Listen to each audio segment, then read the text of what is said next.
పశ్చిమాసియాలో ఉద్రిక్తతల నేపథ్యంలో కీలక పరిణామం చోటు చేసుకుంది. ఇరాన్ హర్మూజ్ను తెరవడానికి ఒప్పుకుంది. 2 వారాల కాల్పుల విరమణకు ఇరాన్ అండ్ అమెరికా అంగీకరించిన పరిస్థితి. ట్రంప్ తన ట్రూత్ సోషల్లో ఈ విషయాన్ని ప్రకటించారు. Based on the conversation with prime minister Shehbaz Sharif and field marshal Asim Munir of Pakistan, and wherein they requested that I hold off the destructive force being sent tonight to Iran and subject to the Islamic Republic of Iran agreeing to the complete, immediate and safe opening of the Strait of Hormuz. I agree to suspend the bombing and attack of Iran for a period of 2 weeks. This will be a double-sided ceasefire అని చెప్పి Trump తన truth సోషల్లో post చేశారు. Sir, ఇక్కడ ఈ ఒప్పందం cease fire మీద ఒప్పందం కుదిరిన తర్వాత ఎవరికి వారు అంటే ట్రంప్ చెప్పుకుంటూ ఉన్నారు మేము గెలిచామని, ఇరాన్ ప్రకటించేసుకుంది ఆల్రెడీ మేము గెలిచాము అని చెప్పేసి. సో ఎవరి షరతులపై ఈ కాల్పుల విరమణ ఒప్పందం కుదిరింది? ఈ 39 రోజుల యుద్ధంలో ఎవరు గెలిచినట్టు అంటే ఏం చెప్తారు సార్? ఇప్పుడు ఫస్ట్ పాయింట్, అసలు ఈ యుద్ధం మొదలు పెట్టేటప్పుడు స్టేట్ ఆఫ్ హార్మజ్ ఓపెన్ ఉంది కదా, అప్పుడు ఓపెన్ ఉంది సార్. మరి అసలు అది కండిషన్, అది ఇష్యూ ఎందుకు అవుతుంది? మీకు అర్థం కావాల్సింది, యుద్ధం ఏదో స్టేట్ ఆఫ్ హార్మజ్ మూసేసినందుకు యుద్ధం జరిగినట్టుగా ట్రంప్ మాట్లాడుతున్నాడు. ట్రంప్ దాడి చేసినందుకు హార్మజ్ మూసేసింది. సో విచిత్రంగా మాట్లాడుతున్నాడు చూడండి. అంటే మీ స్టేట్ ఆఫ్ హార్మజ్ ఓపెన్ చేస్తామని ఒప్పుకున్నారు కనుక మేము దాడులు ఆపుతున్నాం అన్నాడు. అసలు స్టేట్ ఆఫ్ హార్మజ్ ఓపెన్ ఉంది కదా February 28 ముందు. ట్రంప్ దాడి మొదలు పెట్టాక కదా అది క్లోజ్ చేసింది. అంటే నువ్వు దాడులు ఆగుతుంది, ఆటోమేటిక్గా తెలుసుకుంటుంది కదా, నువ్వు చేసేదేముంది? సో నువ్వు దాడులు చేయడం వల్ల వాళ్ళు ఆపారు, నువ్వు దాడులే చేయకపోతే ఆపడం అనే క్వశ్చనే రాదు కదా. ఇప్పుడు అది తెలుస్తున్నారు కనుక నేను దాడులు ఆపుతున్నాను అని అంటారు. చాలా విచిత్రంగా లేదా ఇది క్లియర్గా.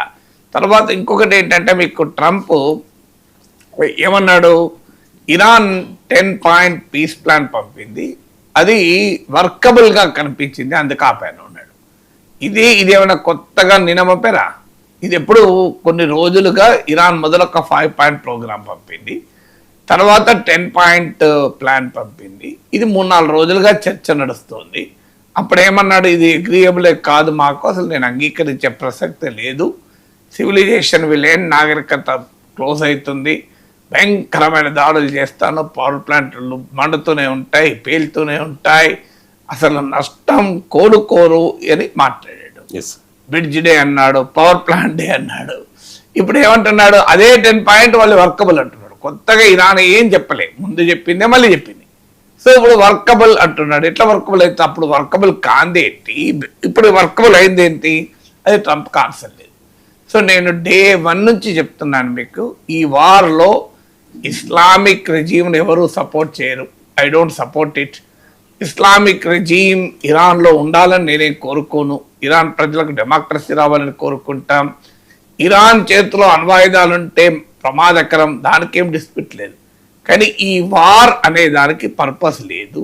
ఈ వార్ అనేది అనెథికల్, ఇల్లీగల్ వార్. ఈ వార్ అసలు ఆబ్జెక్టివ్స్ కూడా నెరవేర్చదు. ఇది అసిమెట్రిక్ వార్ఫేర్ ఇరాన్ చేస్తోంది. ఆఖరికి అమెరికాకు అవమానం తప్పదు. ఆఫ్ఘనిస్తాన్లో చూసాం, వియత్నాంలో చూసాం. ఇన్ని అనుభవాలు ఉన్న అమెరికాకు బుద్ధస్తలేదు అని మొదటి నుంచి చెప్తున్నాడు. సో చాలా మంది అనుకున్నాయంటే అమెరికాకు చాలా బలం ఉంది కదా సార్, అసలు మీరు ఎట్లా అనగలరు అన్నారు. ఇప్పుడు ఏం ప్రూవ్ అవుతుంది? ఇప్పుడు క్లియర్గా ఎవరైనా ఇరాన్ చెప్పిందా మేము యుద్ధం ఆపుతున్నానని? చెప్తున్నది యుద్ధం చేసింది అమెరికా, చేస్తానని చెప్పింది అమెరికా, ఆపింది కూడా అమెరికానే. ఇలా ఇరాన్ రోల్ ఎక్కడుంది? సో అమెరికా ఎప్పుడైతే కాల్పుల విరమణ చేస్తే ఇరాన్ ఆటోమేటిక్ చేస్తుంది కదా. అసలు ఇరాన్ స్టేట్ ఆఫ్ హార్మజ్ మూసేసింది, అమెరికా దాడి చేసినందుకు, ఇజ్రాయెల్ దాడి చేసినందుకు. ఇరాన్ ప్రతి దాడులు చేసింది, అమెరికా దాడి చేసినందుకు, ఇజ్రాయెల్ దాడి చేసినందుకు. ఇరాన్ ముందు దాడి చేయలే. ఇక ఇరాన్ ఆపుడు అనేది ఇష్యూనే కాదు కదా. మీరు ఇప్పుడు నన్ను కొడితే నేను కొట్టాను, నువ్వు కొట్టడం ఆపితే నేను కొట్టడం ఆగిపోతుంది ఆటోమేటిక్ కదా, సింపుల్ కదా. సో అందువల్ల అమెరికా ఏకపక్షంగా యుద్ధం మొదలుపెట్టింది, ఏకపక్షంగా బెదిరించింది, ఇప్పుడు ఏకపక్షంగానే ఆపేసుకున్నది. అందుకే ఇరాన్ V1 అని పోస్ట్ పెట్టుకున్నారు.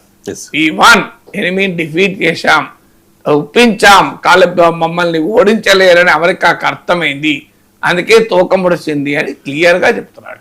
అందువల్ల టుడే మార్నింగ్ హెడ్లైన్ ఏంటి అంటే, ట్రంప్ ఓడిపోయారు, ఇది క్లియర్. అట్లే ఓడిపోయిన అమెరికా దిగివచ్చిన ట్రంప్ అని హెడ్లైన్లు పెట్టుకోవాలి మనం. ఎందుకంటే క్లియర్గా ట్రంప్ దిగివచ్చాడు, కొత్తగా ఇరాన్ ఆఫర్ చేసింది ఏమీ లేదు. ఇప్పుడు లేటెస్ట్ రిపోర్ట్స్ ఏమంటున్నాయంటే even strait of Hormuz Iran స్టేట్మెంట్లో క్లియర్గా ఉన్నది, స్టేట్ ఆఫ్ హార్మోజ్ పైన ఇరాన్ ఆర్మ్ ఫోర్సెసే ఆధిపత్యం కలిగి ఉంటుంది అని చెప్పారు. మేము ఎలా చేస్తాం షిప్స్ను, కానీ ఇరాన్ ఆధిపత్యంలోనే ఇది జరుగుతుంది అని చెప్పారు. తాజాగా ఇంటర్నేషనల్ మీడియాలో వస్తున్నది, ఇప్పుడు నేను మాట్లాడే సమయానికి 2 మిలియన్ టోల్ ట్యాక్స్ కూడా ప్రతి షిప్ పైన విధిస్తాం, ఇరాన్ ఒమన్లు ఈ ఆదాయాన్ని పంచుకుంటుంది అని కూడా ప్రకటించింది. సో మీరు గమనించండి, before war our state of Hormuz, ఇప్పుడు స్టేట్ ఆఫ్ హార్మోజ్ ఎట్లుంది. Before war state of Hormuz was free, ఎవరికి టోల్ ట్యాక్స్ లేదు, ఏ అడ్డంకులు లేదు. ఇవాళ దానిపైన ఎవరు కంట్రోల్ లేదు.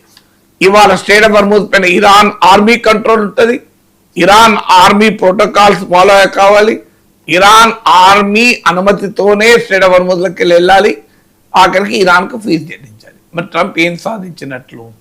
జీరో కదా ఇక్కడ. సో ఇక రెజీమ్ చేంజ్ అన్నాడు, రెజీమ్ చేంజ్ మారిందా? సో ఇప్పుడు ట్రంప్ క్లెయిమ్ చేసుకుంటున్నాడు రెజీమ్ చేంజ్ మా ఆబ్జెక్టివ్ కాదు అంటాడు. ఒకసారి రెజీమ్ చేంజ్ అయిపోయింది, ఇప్పుడు ఉన్న వాళ్ళు చాలా మంచి వాళ్ళు, they are very decent people, professionals అంటున్నాడు. రెజీమ్ చేంజ్ ఎక్కడ పోయింది? అయతుల్లా అలీ ఖమేనీ కనీసం కాస్త మోడరేట్గా పేరు, ఇప్పుడు ఆయన కొడుకు ముస్తఫా ఖమేనీ, మరి ఆయన ఎలా ఉన్నాడో తెలియదు, అపస్మారక స్థితిలో ఉన్నారంటున్నారు. ఆయన మరింత హార్డ్ లైనర్ అని. సో మరింత హార్డ్ లైనర్ ఇవాళ ఇరాన్లో అధికారంలోకి రాబోతున్నారు. So what did Iran regime change సాధించింది ట్రంప్. సో వాస్తవంగా ఇరాన్లో కాదు రెజీమ్ చేంజ్, అమెరికాలో రెజీమ్ చేంజ్ జరిగింది.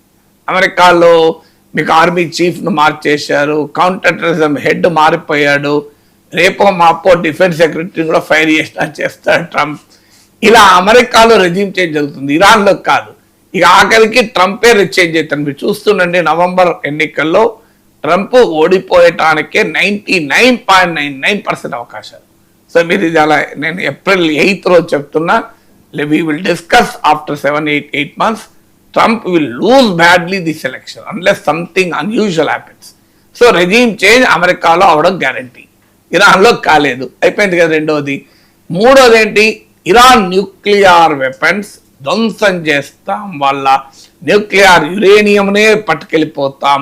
అసలు ఇరాన్ 12 జూన్ 2025లోనే అసలు ఇరాన్ అణ్వస్త్రాలు నాశనం అయ్యాయి, ఇప్పుడు నల్లి నాశనం చేస్తారు. ఇంతవరకు ఏమన్నా ఒక్కదాన్ని పట్టుకున్నాడా? ఈవెన్ టుడే ఇంతవరకు ఇరాన్ న్యూక్లియర్ వెపన్స్ను టచ్ కూడా చేయలే అమెరికా. ఏం జరిగింది ఇప్పుడు? ఒకప్పుడైనా 2003లో అయతుల్లా అలీ ఖమేనీ ఫత్వా విధించాడు, ఇరాన్ అణ్వాయుధాలు తయారు చేయకూడదు అని. అట్లీస్ట్ దెర్ ఇస్ అ ఫత్వా, అది నిజమా హానెస్టా కాదా మన తర్వాత సంగతి. ఇప్పుడు ముస్తఫా ఖమేనీ వైఖరి అయినా నెక్స్ట్ వాళ్ళ వైఖరి, ఎట్టి పరిస్థితుల్లో అణ్వాయుధాల పైన గతంలో ఉన్న రెసిస్టెంట్ కూడా ఉండదు. ఓపెన్గా చెప్పారు, ఎన్పిటి నుంచి బయటకు వచ్చేస్తామన్నారు. సో అప్పటి వరకు మీకు ఇరాన్ ఇప్పుడు అణ్వాయుధాల తయారీకి మార్గం సుగమమైంది. అదే జరిగితే ఇరానే కాదు, సౌదీ అరేబియా, ఖతార్, యుఏఈ ఈ దేశాలకు కూడా అణ్వాయుధాల వైపుగా వెళ్ళవచ్చు. అంటే మరింత ప్రమాదకరమైన అణ్వస్త్ర పోటీకి ట్రంప్ వార్ కారణమయ్యారు. చూడండి మీరు, స్టేట్ ఆఫ్ హార్మోజ్ మీకు అంతకుముందు ఫ్రీ ఉండే, ఇప్పుడు అది ఇరాన్ కంట్రోల్కి వచ్చింది. రెజీమ్ చేంజ్ అంతకుముందు కాస్త మోడరేట్ రెజీమ్ ఉంటే ఉన్నంతలా ఇప్పుడు హార్డ్ లైన్ వచ్చారు. మూడోది, గతంలో కనీసం ఇరాన్ న్యూక్లియర్ ప్రోగ్రామ్ పైన కాస్త ఆంక్షలన్నీ ఉండే, ఇప్పుడు అవి కూడా తొలగిపోయాయి.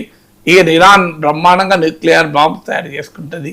సో వేడి ట్రంప్ వచ్చి నాలుగవది, అంతకుముందు ఇరాన్ పైన ఆర్థిక ఆంక్షలు ఉండే, ఇరాన్ ఆయిల్ అమ్ముకోలేకపోయింది, ఇప్పుడు ఆయిల్ మీద శాంక్షన్స్ వెళ్ళిపోయాయి, ఇరాన్ బ్రహ్మాండంగా ఆయిల్ అమ్ముకుంటోంది. ఐదవది, ఇప్పుడు తాజాగా పాకిస్తాన్ ప్రైమ్ మినిస్టర్ ప్రకటించాడు, ఈ సీజ్ ఫైర్ కేవలం ఇరాన్కే వర్తించదు, అంతటా వర్తిస్తుంది, లెబనాన్ కూడా వర్తిస్తుంది అన్నాడు. Of course Israel prime minister latest statement, మేము కాల్పుల విరమణకు అంగీకరిస్తున్నాం అమెరికా ప్రకటనకు, కానీ అది ఇరాన్ విషయంలోనే, హిజ్బుల్లా విషయంలో ఉండదు, లెబనాన్లో మా ఆపరేషన్ కంటిన్యూ అవుతుంది అని అంటున్నాడు. అదే జరిగితే ఇరాన్ కూడా మళ్ళీ రిటాలియేషన్ చేస్తుంది. బహుశా ఇజ్రాయెల్ ఇదంతా పోస్టరింగ్, ఎందుకంటే నెతన్యాహుకు నెగిటివ్ అవుతుందని బట్ ప్రాసెస్లో I think they will fall in line. Israel అమెరికాతో భిన్నంగా ఇండిపెండెంట్ స్టాండ్ తీసుకునే ధైర్యం చేయకపోవచ్చు, ఎందుకంటే అమెరికా సపోర్ట్ లేకపోతే ఇజ్రాయెల్ మిగలదు. సో అందువల్ల మోస్ట్ ప్రాబబ్లీ వాళ్ళు కొంత అడావుడు చేసి ఆపుతారు. సో అక్కడ మళ్ళీ ప్రాక్సీస్ పైన దాడులు ఆగుతున్నాయి. సో ఇన్ ఎవ్రీ పాయింట్లో ఇరాన్ గెలిచింది కదా. చాలా ఒకటి ఏంటంటే కొంత విధ్వంసం జరిగింది, బాగా నష్టపోయింది. ఇప్పుడు ఇరాన్ 10 కండిషన్స్ పెట్టింది. అవి ఏంటి కండిషన్స్? ఈ కండిషన్స్కు అమెరికా చర్చలకు అంగీకరించింది. అంటే వాట్ డస్ ఇట్ మీన్? నిన్నటి దాకా వాటిని తిరస్కరించిన ట్రంప్ ఈ 10 పాయింట్ ప్లాన్కు ఇప్పుడు చర్చలకు అంగీకరించాడు. ఏంటా 10 point plan? Strait of Hormuz పైన ఇరాన్ కంట్రోల్ ఉంటుంది. ఇది కండిషన్ 1. కండిషన్ 2, ఈ యుద్ధాల్లో జరిగిన నష్టాలకు అమెరికా ఇజ్రాయెల్ నష్టపరిహారం చెల్లించాలి, పునర్నిర్మాణ ఖర్చులు పెట్టుకోవాలి. ఒకవేళ అమెరికా ఇజ్రాయెల్ లేదా అరబ్ దేశాలు పెట్టుకోకపోతే స్ట్రెయిట్ ఆఫ్ హార్మోజ్ పైన టోల్ ట్యాక్స్ విధించి ఆ డబ్బులతో మేము పునర్నిర్మాణం చేస్తాం. ఇది రెండవది. మూడవది, మా న్యూక్లియర్ ప్రోగ్రాంను అడ్డుకోవద్దు. అంతకుముందు మా న్యూక్లియర్ ప్రోగ్రాం పైన IAEA రెజల్యూషన్స్ అన్ని క్యాన్సిల్ చేయాలి. 4, మా మిసైల్ ఎబిలిటీని టచ్ చేయకూడదు. 5, మా ప్రాక్సీస్ అయినటువంటి హిజ్బుల్లా కానీ హూతీలు కానీ వాళ్ళను ముట్టుకోకూడదు. 6, ఇరాన్ పైన ఉన్న ఆంక్షలన్నింటినీ ఎత్తివేయాలి. 7, ఇరాన్ అసెట్స్ ఉన్నాయి, వాటిని అంటే వాళ్ళ డబ్బులు సమీపజేశారు, అవన్నిటినీ వదిలేయాలి. ఇవన్నీ. సో ఇన్ని కండిషన్స్ ఇరాన్ పెట్టింది. ఇప్పుడు ఈ కండిషన్స్ ఇలా ఇప్పుడు నేను 7 చెప్పాను మీకు, ఇలా 10 కండిషన్స్ ఇరాన్ పెట్టింది. సో ఈ కండిషన్స్కు మీకు అమెరికా దే ఆర్ వర్కబుల్ అంటున్నారు ట్రంప్. నిన్నటి దాకా ఈ కండిషన్స్ ఒప్పుకోండి ట్రంప్. దీనికి కంప్లీట్ విరుద్ధమైన 15 పాయింట్ ప్రోగ్రామ్ పెట్టాడు ట్రంప్. విరుద్ధమైన న్యూక్లియర్ ఆపేయాలి, మిసైల్ ఆర్మీని లిమిట్ చేయాలి, అసలు మీకు ఇరాన్ తన యాక్సిస్ ఆఫ్ రెసిస్టెన్స్కి ఇచ్చే సపోర్ట్ ఆపేయాలి, స్ట్రెయిట్ ఆఫ్ హార్మోజ్ కంప్లీట్గా వదిలేయాలి. ఇలా ఇట్లాంటి కండిషన్ ట్రంప్ పెట్టాడు అంతకుముందు. మీకు ఇప్పుడు ఏమో ఇరాన్ 10 కండిషన్ నేను చెప్పిన ఏ కండిషన్ అమెరికా గెలిచినట్లు ఈ కండిషన్స్కు వర్కబుల్ అని ట్రంప్ ఒప్పుకున్నాడు. అఫ్ కోర్స్ దట్ ఇరాన్ కూడా మ్యాక్సిమలిస్ట్ పొజిషన్ తీసుకుంది, చర్చల సమయంలో దిగి వస్తుందేమో తెలియదు. యాజ్ ఆఫ్ టుడే అయితే ఇరాన్ కండిషన్స్ కంప్లీట్లీ అమెరికన్ ఆబ్జెక్టివ్స్కు పూర్తి విరుద్ధమైనవి. వాటిని అందుకే ఇప్పటి వరకు ట్రంప్ అంగీకరించి ఇప్పుడు వర్కబుల్, వాటి ప్రాతిపదికన చర్చలు జరుపుతాం, మేము ఆ ప్రాతిపదికన అగ్రిమెంట్కి వస్తాం అని ట్రంప్ మాట్లాడుతున్నాడు. అంటే ట్రంప్ ప్లానింగ్ ఫెయిల్ అయింది, ట్రంప్ పర్పస్లెస్ వార్ మొదలు పెట్టాడు, ఎండ్ ఎగ్జిట్ స్ట్రాటజీ లేకుండా మొదలు పెట్టాడు. ట్రంప్ డెస్పరేట్గా ఈ యుద్ధం నుంచి బయటికి రావాలని తపన పడుతున్నాడు. ఏదో ఒక కారణం చెప్పి ఎవరో ఒకటి పేరు చెప్పి బయటికి రావాలనుకుంటున్నాడు. ఇప్పుడు నేను పైన అటాక్ చేస్తున్నా, వాడు నన్ను వాయించి పడేస్తున్నాడు, నేను ఆపదలుచుకున్నా. అప్పుడు నేను ఏం చేస్తాను, రవిశంకర్ కొద్దిగా నువ్వు వచ్చి చెప్పవయ్యా, నువ్వు రిక్వెస్ట్ చేయండి నేను ఆపుతా అని. సో మీరు వచ్చి ఏం చేస్తున్నారు, సార్ మీరు కొద్దిగా ఆపండి సార్ అన్నారు అనుకోండి. నా మిత్రుడైన రవిశంకర్ గత 2 ఏళ్ళుగా నేను ఆయనతో కలిసి ప్రోగ్రాం చేస్తున్నా, ఆ రవిశంకర్ అడిగాడు కనుక నేను ఒప్పుకుంటున్నా. ఇది ఇప్పుడు ట్రంప్ చేస్తున్న పని. సో ఇప్పుడు ఎవరితో చెప్పించుకున్నాడు, పాకిస్తాన్ ప్రైమ్ మినిస్టర్ వాళ్ళు ఏంటి, ఈయన ఏజెంట్, వాళ్ళు ఏమంటే లేస్తున్నాడు. అమెరికా ట్రంప్ గుమస్తాలు అసీం మునీర్ అండ్ షబాజ్ షరీఫ్, ఆ గుమస్తాలతో రిక్వెస్ట్ చేయించుకున్నాడు. రిక్వెస్ట్ చేయించుకుని ఇప్పుడు ఏంటి మీరు చదివారుగా ట్వీట్లో, అంత request the Pakistan prime minister Shahbaz Sharif and Asim Munir అట, వాళ్ళ కోరిక మీద కాపాడట, లేకపోతే అపోపోయేటాడట. నేను అపోపోయేటాడు, నాకు రవిశంకర్ వచ్చి ఆపిండు. రవిశంకర్ నాకు 2 years నుంచి మరి కలిసి ప్రోగ్రామ్ చేస్తున్నా కదా, ఆయన చెప్పినప్పుడు ఆయన అన్నప్పుడు నేను వినకపోతే బాగుంటుందా అని ఆపిన. అసలు ఏంటంటే నాకు ఆపాలని ఉన్నది, నేనే నీకు చెప్పి అడిగించుకున్నా. ఈ పిరికి వాడి మాటలు కావాలి. Based on the conversation with prime minister Shehbaz Sharif and field marshal Asim Munir. యుద్ధము పాకిస్తాన్ ప్రైమ్ మినిస్టర్ అడిగి మొదలు పెట్టాడా? ఈ బెదిరింపులు సివిలైజేషన్ వీళ్ళేంటన్నది అసీం మునీర్ అడిగి చెప్పాడా? So in what way Pakistan, అసలు పాకిస్తాన్ అనేది అమెరికాకి ఏమైనా ఈక్వల్ కంట్రీనా? పోనీ ఏదో చైనా వాడు అడిగాడు నేను ఆపినా అన్న అర్థం ఉంటుంది, వాడు పవర్ఫుల్ నేషన్, వాడు అడిగిండో అర్థం ఉన్నది. రష్యా వాడు అడిగినా నేను ఆపినా అన్న అర్థం ఉంటుంది. పాకిస్తాన్ అడుగుతా అప్పుడు ఏంటి, అసలు అర్థం ఉంటుందా దాన్ని చెప్పడానికైనా? వాడు పనికిమాలిన దేశం, ఆ దేశం వాడు అడుగుడట, వీడు ఆపుడట ఇతను. సో ట్రంప్ ఏ స్థాయికి వచ్చారు చూడండి మీరు. అంటే ఎంత డెస్పరేట్ గా ఉన్నాడు ఆపడానికి. అనేది ఇరాన్ వాళ్ళు డిక్లేర్ చేసుకున్నారు. వాళ్ళు విక్టరీ డిక్లేర్ చేసుకుని సెలబ్రేషన్ కూడా మొదలైనాయి. ఇరాన్ వీధుల్లో ఇప్పుడు మీకు అమెరికా వీధుల్లో ఎవరైనా వచ్చి మేము గెలిచామని చెప్పి సెలబ్రేట్ చేసుకుంటున్నారా మీరు న్యూస్ లో కొట్టండి. జస్ట్ గూగుల్ నా అంచనా మీరు జస్ట్ వెరిఫై చేయండి. Celebrations in US over end of war అని కొట్టండి, వస్తాయా చూడండి. సెలబ్రేషన్ ఇన్ ఇరాన్ మీకు ఆల్రెడీ మొదలైంది. ఆల్రెడీ స్క్రీన్ మీద చూపిస్తున్నాం సార్. అసలు బాజా భజంతులతో మొదలైంది. మరి అమెరికా సెలబ్రేషన్స్ ఎక్కడ రాలే మీడియాలో మరి అసలు ఏ వార్త లేదు. సో మరి అమెరికాలో కూడా సెలబ్రేషన్స్ ఉండాలి కదా, ఎందుకు లేవు మరి?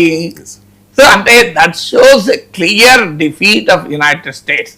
ట్రంప్ పుణ్యమా అని ఒక ప్రపంచంలో అత్యంత శక్తివంతమైన దేశం, అత్యాధునిక మిలిటరీ శక్తి ఉన్న దేశం, $1,00,000 కోట్ల డిఫెన్స్ బడ్జెట్ ఉన్న దేశం, ప్రపంచాన్ని కనుసైగలతో శాసించగల దేశం ఇలా ఈ స్థాయిలో తలవంపుకు గురై తోక ముడిచి ప్రపంచం ముందు దోషిగా నిలబడి, ప్రపంచం ముందు పిరికివాడిగా నిలబడి, ప్రపంచం ముందు పారిపోయే స్థాయికి వచ్చి ఇరాన్ ఇస్లామిక్ రెజిమ్ని బలోపేతం చేసి ఇరాన్ యొక్క స్ట్రెంథన్ చేసి, అంటే Iran is a big regional power గా నిరూపించాడు. మీకు అరబ్ దేశాలు కాపాడుకోలేకపోయాడు. ఇరాన్ క్లౌడ్ పెంచాడు ప్రపంచంలో. ఏం సాధించాడంటే complete failure. It's a disaster. Day 1 నుంచి మాలాంటి వాళ్ళం ఇక్కడ కూర్చొని విశ్లేషించగలిగినంత కూడా ట్రంప్కు ఆలోచన లేకపోతే ఇది ఎంత ఘోరమైన తప్పిదమో చూడండి. సో ఈ has dragged US into A humiliating situation. ఒక అవమానకరమైనటువంటి పరిస్థితుల్లోకి తీసుకొచ్చాడు. ఇప్పుడు తన అవమానం